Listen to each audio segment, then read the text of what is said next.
राधे राधे दोस्तों, कैसे हैं आप सब। आज मैं आपको गंगा दशहरा की व्रत कथा सुनाने जा रही हूँ। एक बार महाराज सगर ने व्यापक यज्ञ किया। उस यज्ञ की रक्षा का भार अपने पुत्र अंशुमान ने संभाला।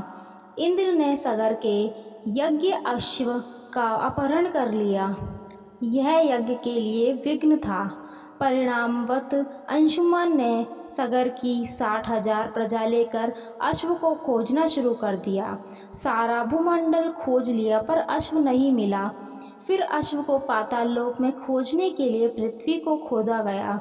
खुदाई पर उन्होंने देखा कि साक्षात भगवान महर्षि कपिल के रूप में तपस्या कर रहे हैं। उन्हीं के पास जाकर महाराज सगर का अश्व घास चर रहा है। प्रजा उन्हें देखकर जोर जोर चिल्लाने लगी।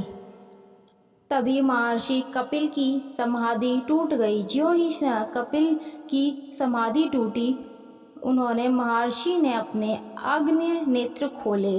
त्यों ही सारी प्रजा भस्म हो गई। इन मृतलोकों के उद्धार के लिए ही महाराज दिलीप के पुत्र भागीरथ ने कठोर तप किया था। भागीरथ के तप से प्रसन्न होकर ब्रह्मा ने उनसे वर मांगने को कहा, तो भागीरथ ने गंगा की मांग की।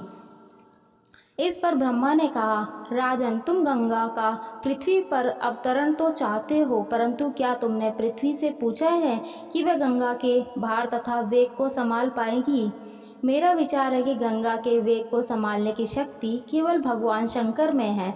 इसलिए उचित ये होगा कि गंगा का भार एवं वेग संभालने के लिए भगवान शिव का अनुग्रह प्राप्त कर लिया जाए। महाराज भागीरथ ने वैसा ही किया। उनकी कठोर तपस्या से प्रसन्न होकर ब्रह्मा जी ने गंगा की धारा को अपने कमंडल से छोड़ा। तब भगवान शिव ने गंगा की धारा को अपनी जटाओं में समेटकर जटाएं बांध ली। इसका परिणाम यह हुआ कि गंगा को जटाओं से बाहर निकलने का पथ नहीं मिल सका। अब महाराज भागीरथ को और भी अधिक चिंता हुई।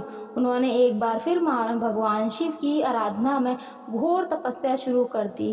तब कहीं भगवान शिव ने गंगा की धारा को मुक्त करने का वरदान दिया। इस प्रकार शिव जी की जटाओं से छूटकर गंगा जी हिमालय की घाटियों में कल कल निनाद करके मैदानों की ओर मुड़ी। इस प्रकार भगीरथ पृथ्वी पर गंगा का वरण करके बड़े भाग्यशाली हुए। उन्होंने जनमानस को अपने पुण्य से उपकृत कर दिया। युगों युगों तक बहने वाली गंगा की धारा महाराज भागीरथ की कष्टमय साधना की गाथा कहती है। गंगा प्राणी मात्र को जीवन दान ही नहीं देती, मुक्ति भी देती है। इसी कारण भारत तथा विदेशों तक में गंगा की महिमा गाई जाती है। धन्यवाद दोस्तों। अगर आपको हमारी वीडियो अच्छी लगी हो तो वीडियो को लाइक और कमेंट करना ना भूलें एंड चैनल को सब्सक्राइब करना भी ना भूलें। धन्यवाद।